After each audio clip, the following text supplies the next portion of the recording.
I never thought I'd be the guy whose life unraveled because of a text message. 15 years of marriage.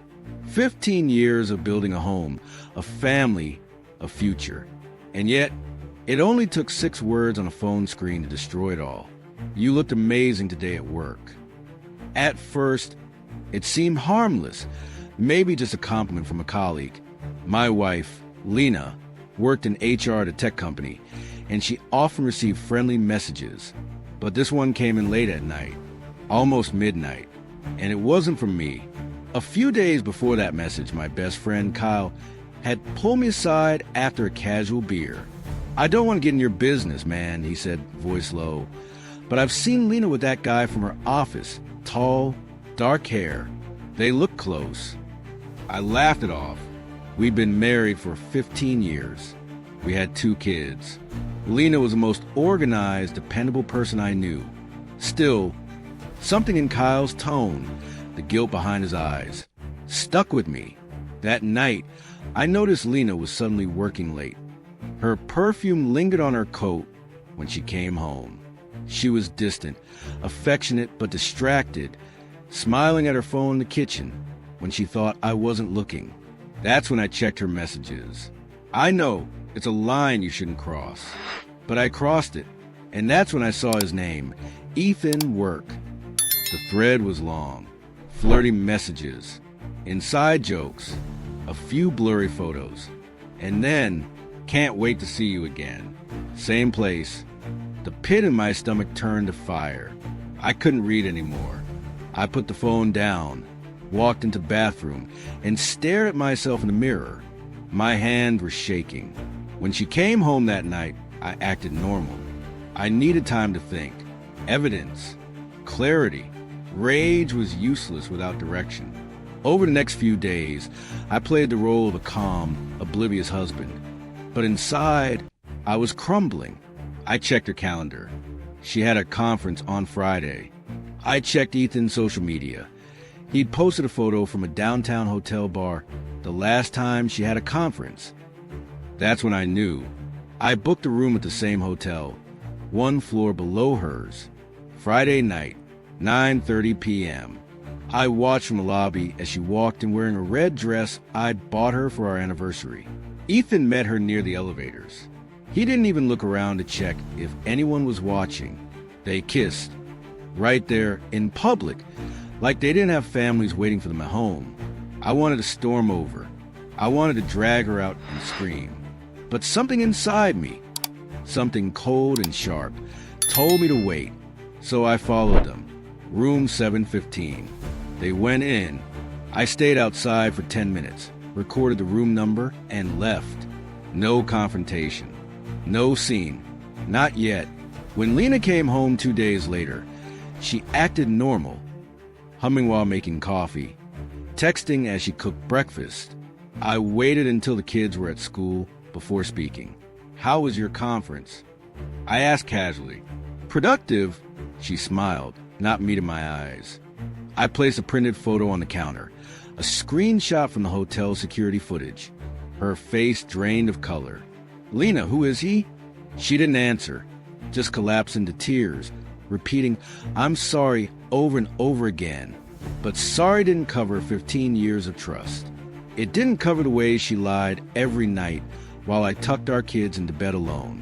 She begged me not to leave, said it was just emotional, that it didn't mean anything. But I'd seen the way she looked at him. It meant everything. I moved into the guest room that night. A week later, I received a message from an unknown number. "We need to talk. Maya." I almost ignored it until I saw her profile picture. Ethan's wife. She found me through Facebook. Apparently, she'd had her own suspicions and had just confirmed them too. We met at a quiet cafe downtown. She was calm, heartbreak hiding beneath her steady eyes. "I've known for a month," she said, "but I needed proof." They'd been meeting for a while. She slid her phone across the table.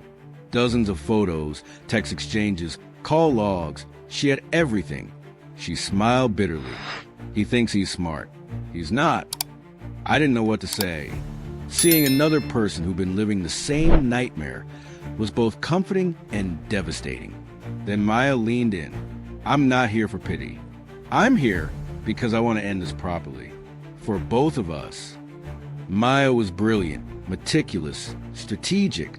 She wasn't the type to scream or destroy property. She wanted impact. She told me she'd already spoken to her lawyer and gathered evidence of workplace misconduct. Because Ethan and Lena's affair violated company policy, she planned to send it anonymously to HR once she had my side of the proof. But she didn't stop there. She suggested something I'll never forget. Let's expose them together. Calmly, cleanly, and publicly. No shouting, no violence. Just the truth. At first, I hesitated. It felt cruel. But then I remembered Lena's red dress, the hotel lobby, the lies, and I agreed. We decided to confront them at once, with both families present. It was a Sunday evening. I invited Lena's parents and my kids to dinner to talk. Maya did the same with Ethan.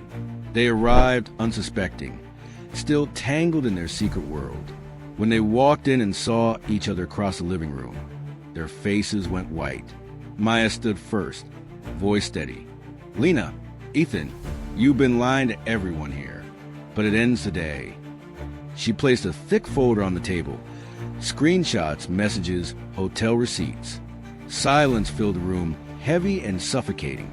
My daughter started to cry. My son looked at his mother like she was a stranger. Lena tried to speak, but no one listened. Ethan's wife handed him divorce papers right there and walked out with her head high. I didn't shout.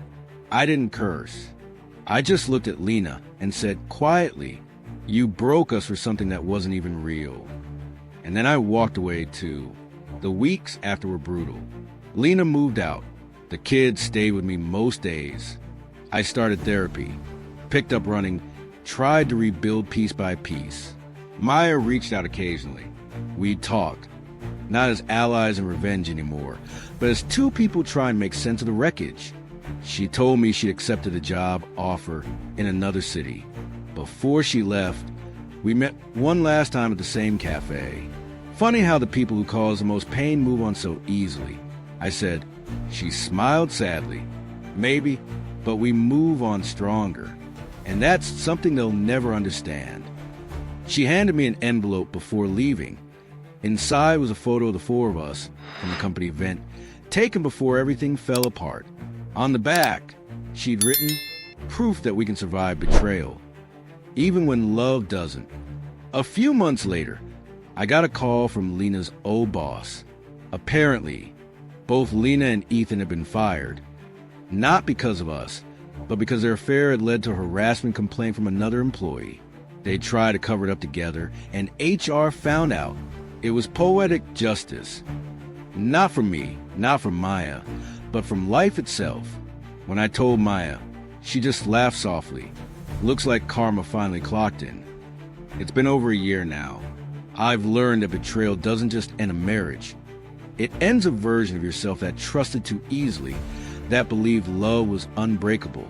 But it also begins something new. Resilience, boundaries, strength.